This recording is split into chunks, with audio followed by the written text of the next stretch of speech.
I'm Matt Willis, Public Health Officer for Marin County, with an update on our pandemic response. I want to start with a word of gratitude to Dr. Lisa Santora, Deputy Health Officer for Marin County, for her calm, thoughtful, stable leadership over the past few weeks while I took leave to attend to personal family matters. Dr. Santora is one of our greatest assets as a community, and I'm grateful to be working side by side with her every day. Today, I'm going to briefly answer some questions regarding the FDA's announcement about a fourth dose or second booster dose. This week, the FDA and CDC recommended that anyone over the age of 50 and certain immunocompromised people who received an initial booster dose at least 4 months ago are now eligible to receive a second booster dose of the COVID-19 vaccine. Before we talk about the fourth dose, it's important to remember that those who are fully vaccinated and got the first booster are well protected.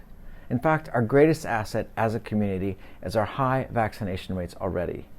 Marin, along with other Bay Area counties, has among the highest numbers of fully vaccinated and boosted people in the country, and we see the payoff in lower hospitalizations and deaths. So as we consider a second booster, let's not forget that we'd all be better off if all of us were simply up to date with the first booster. But for those who are up to date and eligible for a second booster dose, here's how we're approaching that decision. As always, the decision should be based on weighing benefits and risks. For benefits, there's clear evidence from Israel that a fourth dose provides additional protection for older adults especially, though again, the benefit isn't as drastic as the third dose. Applying this evidence from Israel to Marin County is formally recommending a fourth dose for residents over the age of 65. The studies suggest that this could reduce the rate of infection by 2 times and reduce the rate of severe disease by 4 times in this age group. For that reason, we're also working with our long-term care facilities to make sure residents who are eligible are offered a second booster where they live. In terms of risks, the vaccine poses very low risk, especially for that majority of us who have had 3 doses already. We know more or less the experience personally. Some people, like me, do have side effects, often the second day after the vaccine, which could sideline you for a day or so. Some have asked if it's worth waiting to get the fourth dose for the next possible surge. Here's why we're not recommending waiting too long.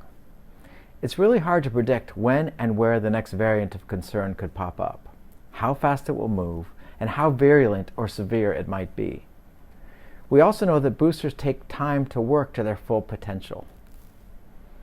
The last common question we're getting this week is whether people who are infected with Omicron need that fourth booster. If you had the first booster and were infected any time in 2022, you probably have strong, what we call hybrid immunity. There's good evidence, recently published in the journal Science, that vaccine-generated immunity and immunity from infection target different parts of the virus and together amount to the strongest levels of protection. So if you had confirmed infection recently, there's also less urgency to seek a fourth dose right away. So our recommendation is that if you're over age 65, or if you have a chronic medical condition that puts you at higher risk, put that fourth dose high on your to-do list. But if you're a healthy 50-year-old, or if you had a recent infection, it can go lower on that list.